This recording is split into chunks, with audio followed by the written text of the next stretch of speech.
주 안에서 평안하십니까? 이런 제목으로 함께 말씀을 나누고자 합니다. 맥스 루케이도의 친한 친구였던 군인이 있었습니다. 브라이언 리드라고 하는 이 군인이 2003년에 이라크로 파병이 되어서 어렵고 힘든 고비 때마다 친구 목사인 맥스 루케이도에게 이 평신도가 편지를 이메일로 쓴 것입니다. 그 내용을 맥스 루케이도가 자신의 책에서도 이렇게 공개를 하였는데, 브라이언은 이라크 바그다드의 미군 부대에 복무를 했습니다. 그리고 그와 부대원들은 늘 매일 주변의 치안을 위해 정기적인 순찰을 하고 사람들을 여러 가지 검문도 했습니다. 하지만 가장 위협스러운 것은 바로 테러의 공포였습니다. 여러분, 혹시 이라크 전쟁에서 미군이 몇 명 죽은지 아십니까? 그들이 실제적인 전기전에서 보다도 이러한 테러를 통해서 죽은 분들이 더 많습니다. 우리가 알지 못하는 그 이라크에서 죽은 미군 청년들이 4,348명이라고 합니다.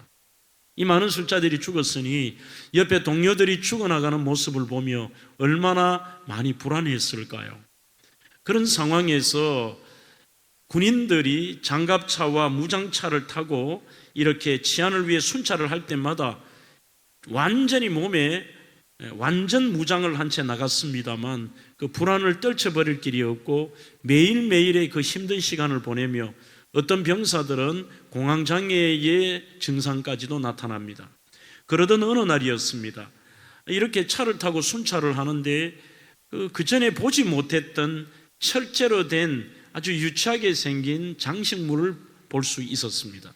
그 장식물은 바로 성경에 등장하는 예수님의 탄생과 관련된 동방박사의 모습이었습니다. 그것을 보고 반갑게 생각을 하며 이렇게 보니까 크리스마스가 다가오던 계절이었습니다. 그들이 차에서 내려서 군인들이 바로 그 장식이 있는 곳에 들어가니 그 안에는 콥틱, 이집트에서 시작된 콥틱 교회로 거기에 수많은 그리스도인들이 가득 차서 예배를 드리고 있었다고 합니다. 예배를 드리는 현장에 무장한 군인들이 나타났으면서도 이라크 그리스도인들은 예배를 드리는데 그들이 드리는 예배의 형태가 자신들이 미국에서 드렸던 예배와 별 차이가 없습니다. 찬양을 드리고 함께 기도하고 또 말씀을 듣고 마치고 교제를 나누고 특히 성찬 예식을 거행하는 것이었습니다. 이런 과정 속에 말을 한마디도 이라크를 알아들을 수 없었습니다만 PPT 화면을 보니 거기에 예수님의 얼굴로 보이는 그런 그림도 나오고 가사들과 찬양의 모습들이 참으로 경건하였습니다. 이렇게 함께 그 뒤에서 앉아 있는데 성찬 예식을 하는데 목사님이 그들도 성찬 예식에 참여를 시키는 것입니다. 그러자 이 군인들이 누가 말하지도 않았는데 그들의 방탄 헬멧을 벗고 무장한 탄띠를 벗어놓고 그 성찬 예식에 임합니다. 마치고 나니 목사님을 위해서 모든 거기에 있던 교인들이 일어나서 한 곳을 향하여 이렇게 걸어가는데 얼마나 그 걸음이 평화로운지요. 아름다운 미소를 짓고 웃음을 터뜨리고 그리고 그곳에 도착했을 때 악수를 하고 서로 허그를 하면서 보내는데 이러한 모습들이 미군과 이라크인이라고 하는 어떤 의미에서 서로 반대가 되는 사람, 서로가 서로를 죽여야 되는 사람들이지만 그곳에서만큼은 서로를 축복하고 격려하고 참된 평화를 누렸습니다. 그것은 가장 위험한 중동에서 맞이한 평화였는데 바로 그 브라이언이 맥스 루케이도 목사님에게 메일을 쓴 내용이 있습니다. 친구, 예수님이 거기 계셔서 우리의 공군 형제들이 지표면을 날려버릴 수 있는 불안과 공포의 자리, 어느 순간 어디에서 터질 수밖에 없는 그 테러의 위협이 있는 바로 그곳, 거기에 예수님께서 모습을 드러내셨다. 성찬식을 하고 예수님의 대속의 은혜를 기억하는 것은 우리가 경험할 수 있는 가장 중요한 화평의 달이었다. 그리고 서로 반대가 되는 사람들이 그리스도의 십자가로 그 자리에서 우리는 참된 평화를 누렸다. 이렇게 친구 목사에게 그 군인이 편지를 메일로 쓴 것입니다. 여러분, 저는 이 내용을 맥스 루케이도의 책을 통해 읽으면서 맞다라고 그 마음속에 많은 공감을 했습니다. 세상의 가장 절망과 불안의 현장에서도 그곳에서 참된 예수의 십자가의 복음과 예수 그리스도가 계신 그곳은 참된 평화가 임한다는 사실입니다. 국가나 민족, 가정, 개인의 마음에 진정한 평화는 어디에서 찾아옵니까? 오늘 설교의 제목처럼 저는 여러분들에게 그 질문을 던지고 싶습니다. 여러분들 주 안에서 평안하십니까? 이 질문 앞에 저는 주 안에서 참된 평화를 누리고 있다라고 이 현대인들이 당당하게 이야기할 수 있을까요? 불안과 걱정과 근심과 초조함을 버리고 진정한 평화를 얻는 길은 당연한 것이지만 하나님께로부터 오는 것입니다. 사람이 누리고 사람이 찾으려고 하는 그 평화는 어느 순간 그 평화가 또 깨뜨려지고 내가 하나의 고비를 넘기고 불안의 요소와 걱정, 근심거리가 사라졌다는 순간 또 다른 그 평화를 깨뜨리는 요소들이 찾아오는 것이 그게 인생의 바다를 항해하는 우리의 모습이기도 합니다. 그래서 사무엘상 7장 잘 알려진 에베네셀의 장에 보시면 히브리 백성들이 위기 속에 있을 때에 그들은 무방비 상태였습니다. 그들은 미스바에서 함께 모여 기도하고 있는 현장에 잘 되었다. 지금 이스라엘 백성들이 한자리에 모여 있는데 이 시간 저들에게 끝장을 보자라고 오히려 하나님께 기도하는 자리에 블레셋 군대가 침공을 합니다. 그러자 백성들은 또 불안해하며 원망하고 지도자 사무엘에게 빨리 하나님께 기도해서 이 문제를 해결을 받으라고 원망하며 그 원망은 하나님께 있는 것입니다. 그러자 하나님께서 그 사무엘의 기도를 들으시고 7장 13절 사무엘상에 보시면 여호와의 손이 대적을 막으심에 또 이스라엘과 그리고 많은 사람들 사이에 평화가 있었더라 이렇게 말하고 있습니다. 그러니 자기들이 아무리 노력해도 안 되는 것이 하나님의 개입하심 속에 진정한 평화가 찾아왔다는 것입니다. 오늘 성경, 신약성경 요한복음 14장 본문에서는 구원받은 저와 여러분들이 누리는 이 평화는 세상 사람들이 말하는 근심 걱정거리가 없고 두려움이 사라진 그 세상 사람들의 평화를 이야기하는 것은 아닙니다. 오히려 예수님이 우리에게 주시는 평화는 세상이 주는 일시적인 평안과는 완전히 다르다는 것을 알 수가 있습니다. 본문 27절입니다.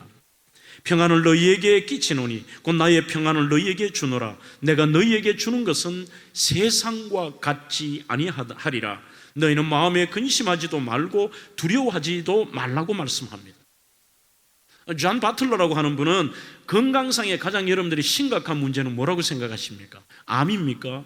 아니면 신경의 질환입니까? 여러 가지 몸에 있는 염증들과 여러분들이 겪을 수 없고 이길 수도 없다라고 생각하는 것들입니까? 바틀러는 이렇게 얘기합니다.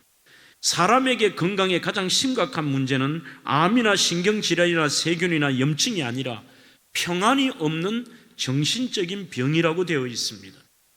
혼란과 염려와 두려움과 극도의 좌절감과 죄의식과 실패와 불안 등은 결코 이 외적 조건으로 완전하게 이것을 다 치료할 수 있다? 불가능한 이야기입니다. 한 주 한 주간을 살아가며 성도들에게도 힘들고 어려운 소식들도 종종 들리기도 합니다.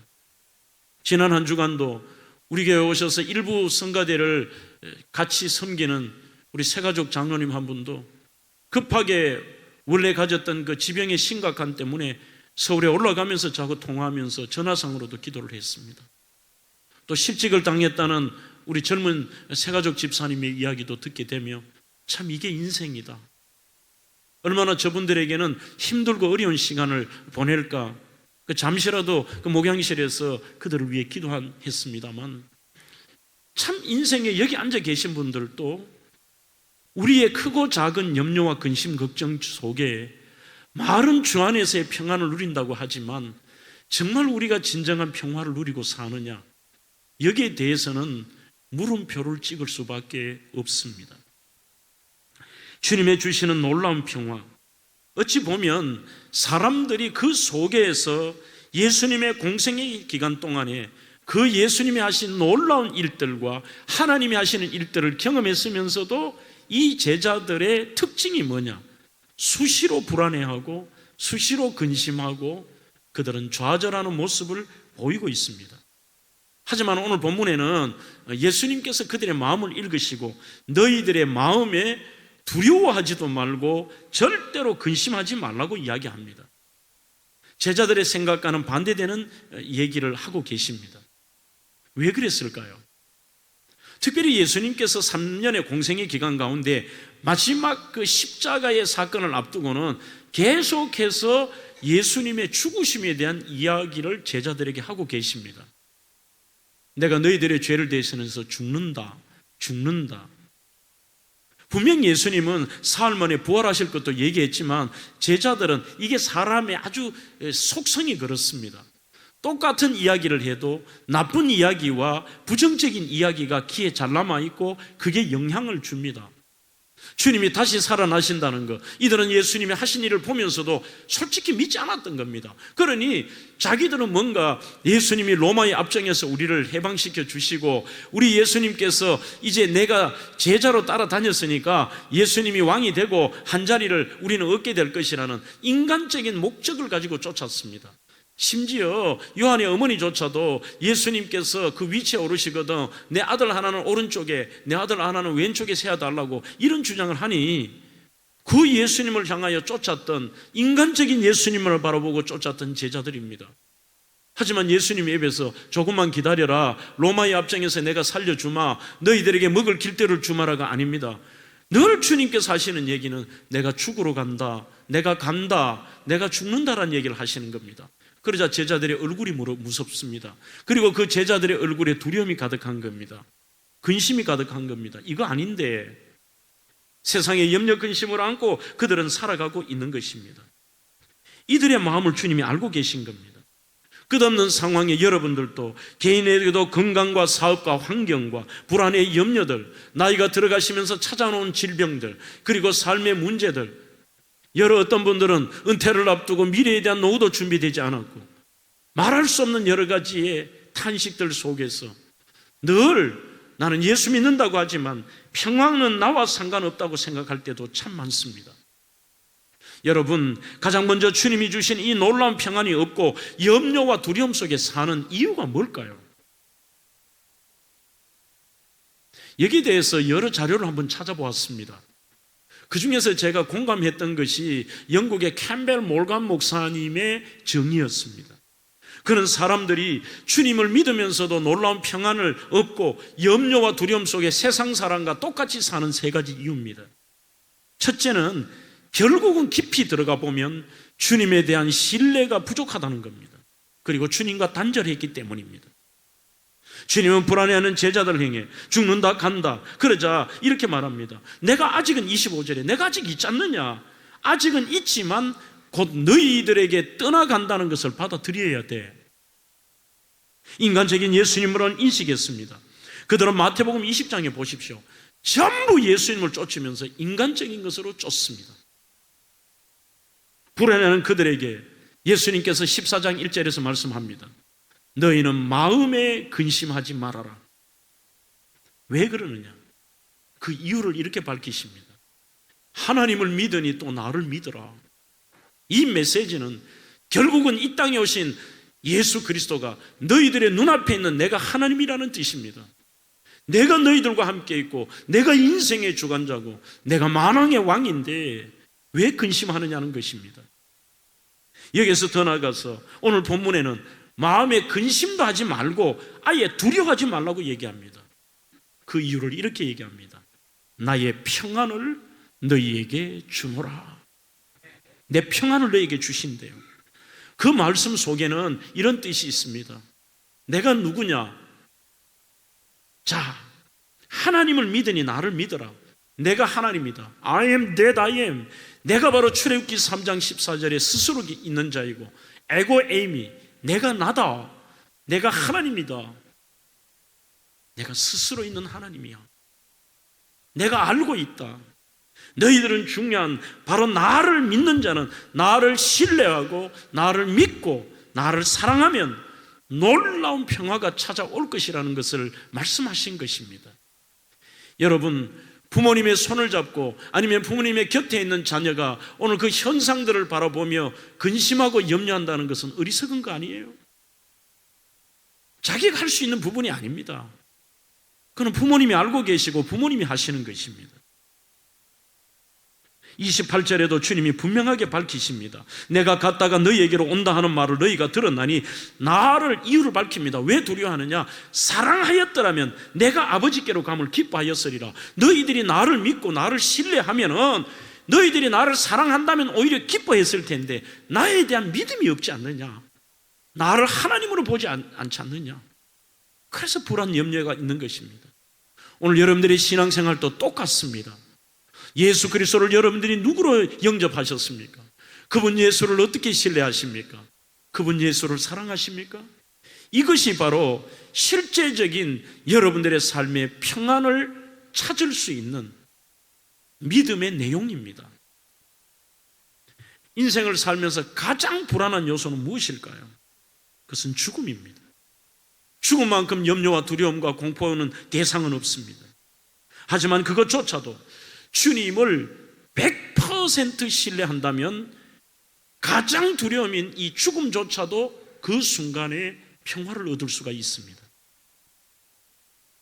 좀 오래된 책입니다만 유명한 스위스의 의사였던 폴 트리니에의 영어로는 listening ear라고 하고 한글 번역에는 귀를 핥으시는 하나님이라고 번역된 책이 있습니다. 이 책에 보면 유명한 의사였고 저술가였던 폴 트리니에가 스위스의 지방으로 아내와 함께 휴가를 갑니다. 거기에서 아내가 갑작스런 심장마비로 죽습니다. 죽는데 두 분 다 예수를 믿었지만 이 폴 트리니에가 아내가 죽는 그 현장의 장면과 그 아내의 말을 듣고 그때부터 이분의 삶이 온전한 신앙인으로 바뀌었다는 고백이에요. 이런 내용입니다. 갑자기 심장에 문제가 생겨 죽어가는데 그 순간에 아내의 표정을 남편이 볼 것 아니에요. 그 심각한 순간, 공포와 두려움의 순간에 어찌할 바를 알지 못하는데 아내는 그 어떤 순간보다도 얼굴이 그렇게 평안하더라는 것입니다. 오히려 숨을 헐떡거리면서도 미소를 지으며 남편을 쳐다보고 이렇게 얘기합니다. 여보, 너무너무 감사하고 좋다는 거예요. 오늘 내가 죽음을 인정하는 거죠. 오늘 내가 천국에 가면 먼저 가 계신 정말 좋은 분들을 다시 만나 정말 그곳에서 즐거울 것 같아요. 이 죽음의 현장에 이 가능한 말이 아니지 않습니까? 즐거울 것 같아요. 그리고 그곳에서 얼마 있지 않아 다시 만나요 하고 죽어요. 이 말에 폴 트리니에가 상상할 수 없는 충격과 감동을 받는데 바로 이 리스닝 이어에서 이런 말을 책에 적어 놓았습니다. 아내는 죽음을 마치 기차를 타고 제네바에 다시 돌아가는 것처럼, 사랑하는 가족을 기쁨으로 재회하는 것처럼 정말 평안하게 그것을 죽음을 받아들이는 것을 나는 직접 보았다. 부활, 생명. 우리에게 진짜 평안을 주신 예수 그리스도를 나는 그 순간에 새롭게 체험했다. 그리고 나의 믿음은 굳건해졌고 그 순간 이후로 내 삶에도 평화가 찾아왔다. 여러분, 결국은 우리의 삶의 이 불안과 염려, 초조 근심 속에 평안이 없다는 것은 이게 기질의 문제가 아니라니까요. 그 문제의 핵심은 주님에 대한 신뢰의 문제이고 주님과의 관계가 영적으로 단절되어 있기 때문입니다. 그래서 저는 이렇게 말하고 싶습니다. 평안의 문제는 믿음의 문제다. 요한복음 3장 18절에도 저를 믿는 자는 심판을 받지 아니하는 것이요 믿지 아니하는 자는 하나님의 독생자의 이름을 믿지 아니하므로 벌써 심판을 받은 것이니라. 그러니 예수 믿는 사람은 우리에게는 심판이 없습니다. 우리에게는 구원과 영생과 축복의 미래가 있습니다. 요한복음 11장 6절에도 14장 6절에도 이렇게 말씀합니다. 내가 그 길이요 진리요 생명이니 나로 말미암지 않고는 아버지께로 올 자가 없다라고 말씀합니다. 우리는 그 진리는 유일성입니다. 그리고 진리는 불변성입니다. 우리 주 예수 그리스도의 관계, 그 믿음과 사랑과 그분과 동행하는 나는 우리의 삶에 변함없는 그 어떤 경우에도 오늘 이 폴 트리니의 아내처럼 죽음 앞에서도 흔들리지 않는 평화가 임하는 것입니다. 두 번째, 인간의 탐욕으로 인하여 근심과 두려움에 사로잡힌다라고 그렇게 정의하고 있습니다. 캠벨 몰간이 말하는 두 번째는 인간의 그 평화를 깨뜨리는 것을 이분이 평화라고 하면 피스 아니에요? 그 피를 깨뜨리는 피의 5가지를 설명합니다. 첫째는 패전트리입니다. 한마디로 그 자기 과시. 남이 안 알아주면 어떨까? 남이 무시하면 어떨까? 늘 마음에 평안이 없는 것이죠. 캠벨 몰간 목사님은 그렇기 때문에 겸손한 자가 제일 평안하다 그럽니다. 왜? 더 이상 낮아질 데가 없으니까. 늘 교만한 자는 불안한 겁니다. 인상 쓰고 아주 그 삶이 평화가 없는 거죠. 두 번째는 이 possession입니다. 소유하는 것이죠. 늘 자기가 원하는 것을 가져야 된다고 생각하니까 가지지 못한 것에 대한 거기만 집착을 하며 삶의 평화가 없습니다. 세 번째는 protection은 보호이기도 하면서 기득권을 의미하기도 합니다. 내 기득권에 대해서 내가 보호하는 것들, 내 권력들, 나를 보호하는 재산들, 이런 것들에 대해서 거기에 대한 탐욕 때문이죠. 네 번째는 프라핏입니다. 이익이죠. 절대 손해볼 수 없다는 것. 다섯째는 희한한 이야기를 합니다. 패트리어티즘이라고 얘기합니다. 패트리어트라고 하면 애국심이잖아요. 그러니 잘못된 애국심, 민족, 국가 그런 것 때문에 전쟁도 일어나고 사람들이 평화가 없는 것이죠. 바른 애국과는 대단히 중요한 것입니다. 그래서 그는 인간의 근심은 자신의 욕망에 비례해서 점점 커진다는 겁니다. 마틴 루터도 근심은 욕심의 다른 얼굴이다. 근심은 악마에게서 나온다고 얘기합니다. 그러므로 김원호는 그리스도인의 권리 포기해서 오늘 왜 그리스도인들에게는 참된 평화가 찾아오느냐 하면 세상 사람들이 그렇게 집착하고 그들이 요구하고 간절히 바라는 것에 대해서 아브라함과 다윗처럼 그 권리를 그리스도인들은 포기할 수 있다는 거죠. 나그네 인생길에 그걸 집착하지 않습니다. 때로는 그리스도인들은 안정감도 포기합니다. 어떤 분들은 미래 노후에 대해서 준비하지 않으면 그냥 불안해합니다. 지금의 직장에 대한 것과 자기의 삶에 어떤 부분에 부족함이 있다면 그것을 붙들고 힘들어합니다만 때로는 그 안정감도 포기하면 오히려 평화가 찾아오는 것이죠. 더 큰 복의 약속을 위해도 포기를 하는 겁니다. 우리는 어찌 보면 욕심과 욕망을 내려놓는 순간 근심은 작아집니다.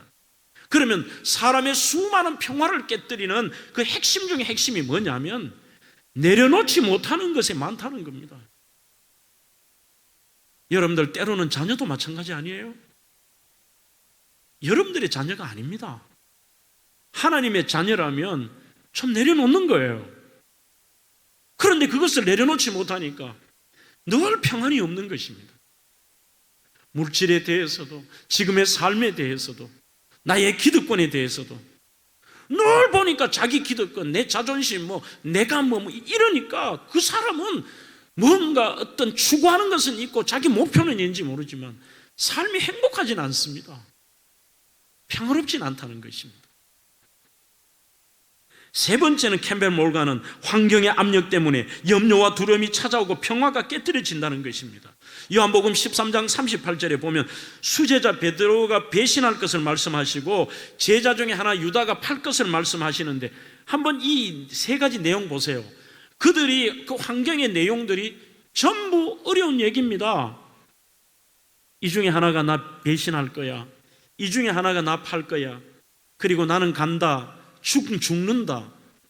이런 얘기를 들으니까 제자들을 3년 따라다녔으니 미래가 불안합니다. 우리는 이제 저 예수님 매일 죽는다고 얘기하는데 그러면 우리는 어떻게 돼?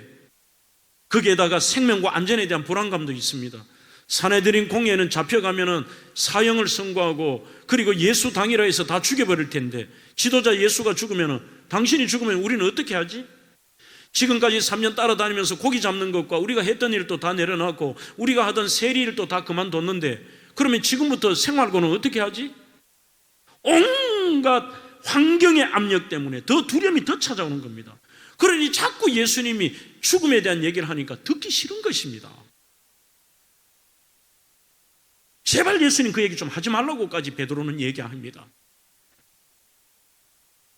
하지만 주님의 답은 이들이 미래에 대한 불안, 생명과 안전에 대한 불안감, 생활고와 의식주에 대한 문제에 대해서 염려하는 그들의 마음을 주님은 깨뚫고 계셨습니다.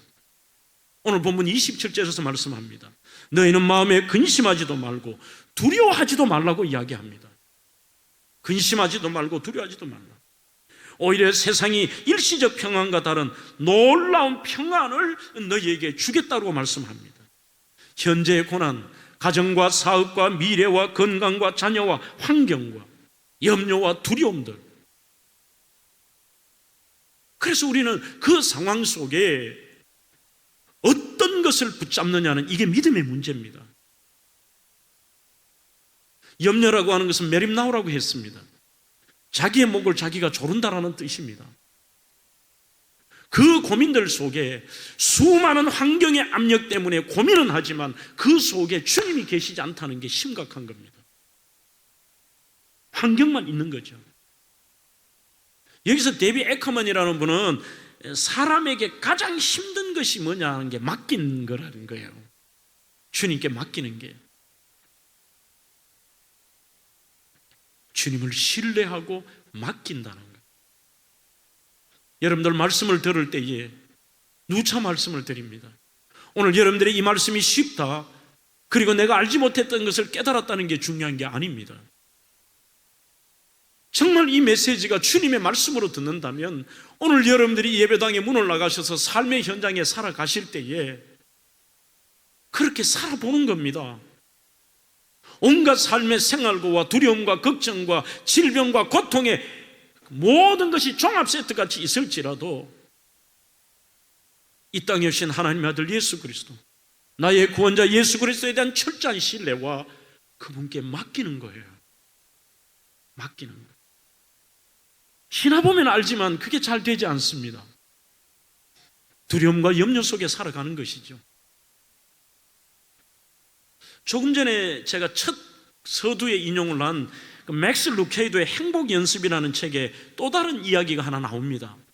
오늘 본문과 아주 시기적절한 예가 될 것 같습니다만 그에게 친구 댄과 낸시 프레시라는 부부를 사는데 참 이 두 부가 아주 40년을 아름답게 사시고 신혼 첫날 밤에 두 부부가 약속을 한 게 있었습니다. 우리 꼭 40년이 될 때 함께 하와이 여행을 가자고 약속을 했고 이제 드디어 40년이 돼 그 약속을 지켜서 떠나기로 되어 있었습니다. 하지만 그 여행을 떠나기 직전까지 평안이 없고 걱정이 끊이지 않아 자칫하면 여행이 불발이 될 뻔했습니다. 이유는 바로 그의 아들, 둘째 아들 빌이라고 하는 아들 때문이었습니다. 이 아들은 34살이었는데 발달 장애 청년이었습니다. 글을 읽지도 못하고 미국은 그런 장애 프로그램이 참 잘 돼 있지 않습니까? 제가 미국에서 담임하던 그 교회도 그 윤 아브람 장로님 큰아들이 이런 장애였습니다. 그 장애우 하나에게 사회복지사가 3명이 붙더라고요. 참 이 미국이 잘한다라는 생각을 해봤습니다만 이 아이들에게 자립할 수 있는, 일을 할 수 있는 훈련을 시키고 그 아이들에게 일거리를 국가가 의무적으로 줍니다. 또 외국 기업이 들어오면 뭐 혼다나 토요타 이런 기업에도 반드시 0. 몇 프로를 미국 장애인들을 쓰게 되어 있습니다. 그런 가운데 아마 이 아이도 빌도 그 장애 프로그램 가운데 동네 마트의 식료품점에서 손님들이 물건을 사면 물건을 봉투에 담아주는 일을 이 청년이 했습니다. 정말 여러분들 순수하잖아요. 이런 발달장애 있는 분들도 보면은 모든 사람에게 say hello를 하는 거죠. 안녕하세요, 안녕. 제가 다니던 그 교회 그 장로님 아들도 정말 해피 바이러스예요. 집에서는 물고기 보고도 안녕하고 일어나면 그래도 얼마나 착한지 몰라. 그 당시에 동생 UCLA 다니던 동생 빨래를 그 자기가 발달장애가 있는 아이지만 그 동생 빨래를 동생에 대한 사랑이 굉장히 깊이 있는 것 같아요. 해주고 주일마다 교회에 오면 꼭 샌드위치를 만들어 옵니다. 이 아이 샌드위치는 아무나 주는 게 아니라 꼭 딱 정해져 있습니다. 세 부류를 주는데 첫째는 꼭 담임 목사님 저를 줘요. 패스트 짱 하고 맛있게 먹으라고 주고, 두 번째는 그날 오면 세 가족 있으면 반드시 세 가족 주고, 세 번째는 자기 기준으로 예쁜 여자에게만 줘요. 그러니까 우리 여자 집사님들도 너 그 샌드위치 받았냐고, 못 받았다면 그럼 너는 예쁜 거 아니야라고 그러고 농담도 하고 했거든요. 그런 식의 이 빌도 온 동네 사람에게 그 행복한 인사, 해피 바이러스인 거죠. 오는 사람마다 손님마다 안녕하세요, 직원들마다도 그렇게 크게 인사하고 하는데 온 동네가 이 빌을 다 합니다. 그 마트를 이용하는 분이. 하지만 이 빌은 길을 잃을 때가 많고 평소 다니지 않던 길을 가면 불안해합니다. 그러니 때로는 순식간에 사라지고 이 아이가 어떻게 될지도 모릅니다. 막상 여행을 가고자 했지만 빌이 마음에 걸립니다. 그래서 이 두 부부가 약속은 지켜야 되고 여행을 가기 전에 애틀란타에 있는 형에게 보내자, 일주일간. 그렇게 마음을 먹고 같이 형과 지내게 하는데 걱정이 많습니다. 이거 어떻게 하지? 제가 처음 가는 길인데 혼자 비행기를 탈 수 있을까? 그러면서 날마다 산책할 때도 식사할 때도 아침에 일어나 잠들기 전까지 계속해서 설명합니다. 불안해하지 마라. 그 앞에까지, 게이트까지 아빠가 갈 거야. 거기에서 너가 표를 내고 들어가면 이렇게 통로를 지나가고 자리에 앉으면, 그리고 내릴 때 손님하고 같이 내리고 따라 나가고, 여기에 보면은 출구라는 말로 나가면 돼. 그리고 이렇게 나가면 어디에 형이 있을 거야. 이 얘기를 수백 번을 한 거죠. 수백 번을. 그래도 불안한 것입니다. 불안하니까 댄과 낸시가 하나님께 기도합니다. 그래도 불안합니다. 주변에 있는 친구들에게, 가족들에게 그가 애틀란타에 잘 도착하도록 기도를 부탁합니다. 그래도 불안하고 긴장합니다. 드디어 당일날이 되었습니다. 이제 공항에서 댄은 게이트까지 아들 빌의 손을 잡고 특별 통행권을 얻어서 못 들어가지만 게이트 앞까지로 가는데, 이게 탁슨 시간이 10분 전인데 놀라운 일을 경험을 해요. 댄과 빌이 게이트로 가는 도중에 갑자기 옆에서 두 여자가 막 웃으면서 오더니만 하이 빌 하면서 반갑게 하이파이브하고 인사를 하고 그러더래요. 보니까 식료품점에서 아마 서로 얼굴을 본 사람인 모양입니다. 그래서 또 대화가 끝나기도 전에 또 한 남자가 나타나더니만 하이 빌, 지금 무거운 짐을 들고 있으면서 빌, 늘 우리 도와줬는데 나 이거 짐 하나 좀 도와줄 수 있냐고 하니까 오케이라고요. 또 지나가니까 뭐 사람들이 생기는데 이 애가 어떻게 갈까 그는 근심 속에 살았습니다만 10분 안에 다른 빌을 알아본 사람 6명까지 합쳐서 게이트에 도착하니까 빌 주변에 빌과 함께 비행기를 타고 빌이 친하게 지낸 사람이 9명이 붙어버린 거예요. 9명이 붙어서 비행기를 타는데 그 중에 한 명은 시키지도 않았지만 그 댄에게 제가 내리면 우리 빌을 데리고 그 누구 와요? 형이 나온다고 하니까 그 형에게 제가 빌을 꼭 이렇게 안내하고 갈게라고 그 얘기까지를 하는 겁니다. 댄이 그 소식이 너무 감격적이어서 아내에게 전화를 합니다. 낸시 이런 일이 있었다고 하니까 이 아내가 자기 친구에게 친구가 한 말이 생각이 납니다. 낸시 걱정하지 마. 빌은 아는 사람을 만나게 될 것이고 그들은 빌을 돌봐줄 거야. 이렇게 얘기를 하는데 자기 믿음이 없었던 거죠.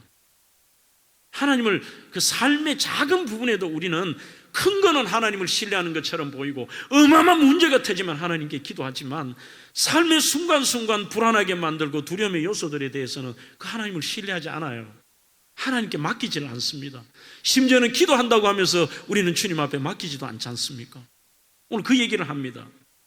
여기에 대해서 맥스 루케이도는 마지막 결론을 이렇게 내립니다. 하나님은 비일의 가족과 친구들의 기도를 들으셨다. 그분은 당신의 기도도 들으신다. 우리가 할 수 있는 것은 세 가지다. 하나님을 신뢰하는 것과 담대히 그분 앞에 아뢰는 것과 그리고 평안을 누리는 것이다. 그분께 맡기고 평안을 누리는 것입니다.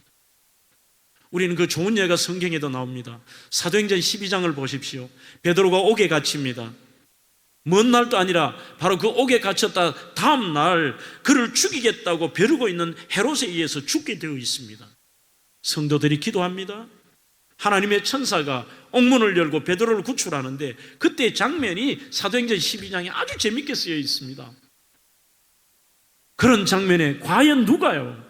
내일 자기가 죽게 되는데 그날 밤은 기도하고 밤새도록 불안과 공포 속에 있을 겁니다. 하지만 베드로는 꼭 시편의 다윗의 고백처럼 내가 여호와를 의지함으로 누워 자고 깨어있던 어떤 것인 거지 코를 골면서 잘 수 있었다는 그 표현입니다. 굴굴 자고 있어요. 감각이 무뎌진 게 아닙니다. 포기한 게 아닙니다. 전적인 하나님의 신뢰와 맡김이기 때문에 하나님의 능력이라면 지금도 살려줄 것이고 죽어도 감사, 그 영원한 즐거움의 천국에서 상급을 누리며 살 것과 평안을 누리니까 깊은 잠에 자서 성경 자세히 보시면 천사가 그의 옆구리를 걷어찼다라고 되어 있습니다. 이게 원문이에요. 평안과 신뢰와 맡김입니다. 우리는 환경의 압력에서 하나님께 맡기는 훈련이 참 중요합니다.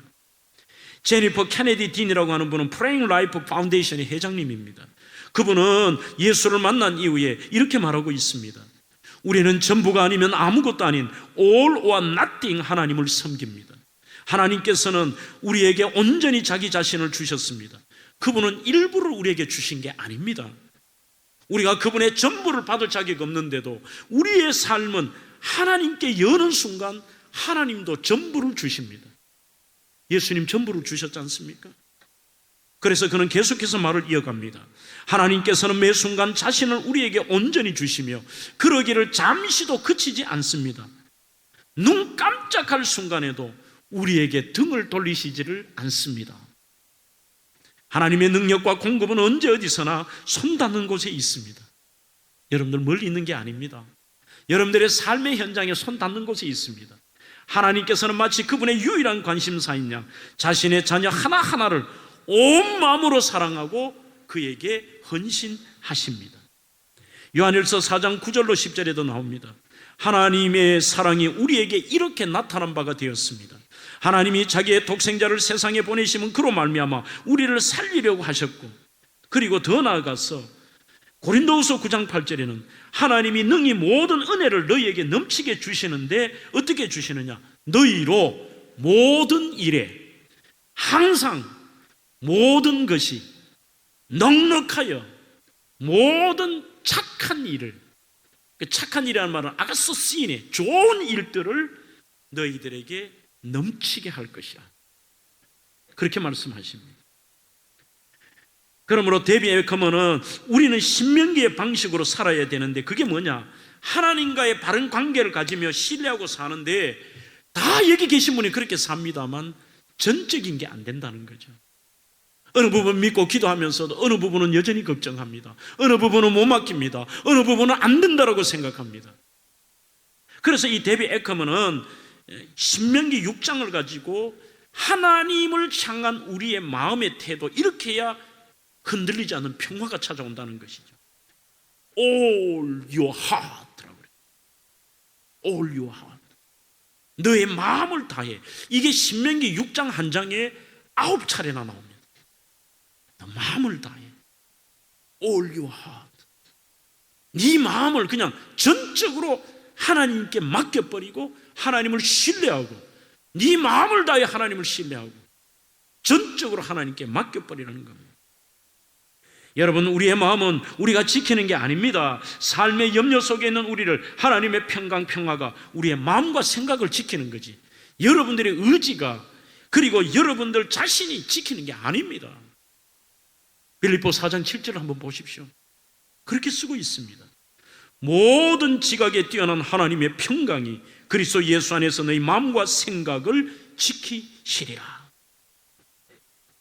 이제 결론적인 메시지를 던져봅니다.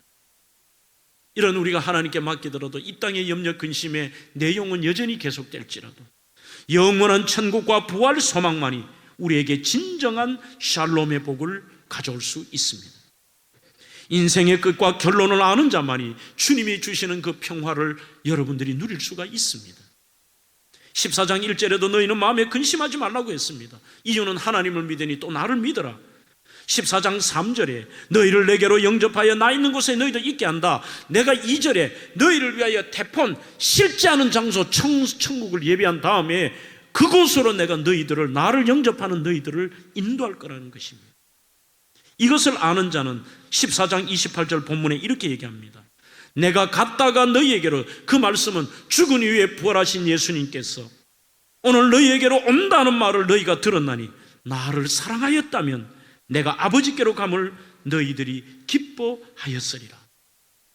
요한복음 11장 25절, 오빠를 잃고 절망 속에 있는 두 자매에게 주님이 말씀합니다. 나는 부활이요 생명이니 나를 믿는 자는 죽어도 살겠고 무릇 살아서 믿는 자는 영원히 죽지 아니하리니 이것을 너가 믿느냐? 믿는 자는 놀라운 이 땅에서의 소망이 있습니다. 평화가 찾아옵니다. 아무리 당당하고 잘난 척해도요, 그 속에 천국과 부활 소망, 영생의 소망이 없는 자는 이 땅의 염려 속에 살다가 한 번의 평화를 누리지 못하고 절망의 길로 가는 것입니다. 철학자 가운데 가장 천재는 제가 아는 한은 니체입니다. 그는 루터교 목사의 아들로 태어났습니다만 신앙을 저버리고 그는 신은 죽었으며 인간의 유일한 소망은 자기 자신에게 달려있다라고 큰 소리를 쳤습니다. 그는 특히 머리가 얼마나 좋았던지 고전어의 천재입니다. 니체가 7개 국어를 완벽하게 했다고 합니다. 대단한 철학자입니다. 그는 말년에 신경장애가 오고 눈장애가 왔는데 모든 수단과 방법을 동원해 고치려 했습니다만 고치지를 못했습니다. 불안과 공포 속에 정신병자가 되어 12년을 앓다가 비참한 상황에 두려움과 공포를 겉으로 드러내며 죽음에 이르렀습니다. 반면 조금 전에 제가 인용한 폴 트런의 부인처럼 마치 장소를 이동하고 다시 제네바로 돌아가는 그 즐거움의 여정처럼 그렇게 죽을 수 있었던 것은 왜일까요? 이 놀라운 평화는 하늘에 주시는 평화요, 오직 하나님만이 우리에게 주시는 평화입니다. 존 맥카트의 천국을 말하다는 책에 보십시오. 천국에서의 삶의 특징은 이 땅의 불완전한 염려거리의 땅이 아닙니다. 완전한 곳입니다. 거기에는 영원한 즐거움이 있는 것입니다. 거기에는 우리는 영광스러운 모습으로 살 겁니다. 완전한 관계와 지속적인 이 설렘과 교제가 있는 것입니다. 괴로움과 죄가 있는 곳 나 비록 여기 살아도 빛나고 높은 그곳을 바라보는 자는 삶의 평화가 깨뜨려지지 않습니다. 오늘 저의 설교는 질문으로 마무리를 합니다. 사랑하는 대명의 성도 여러분, 여러분들에게 주 안에 평안하십니까?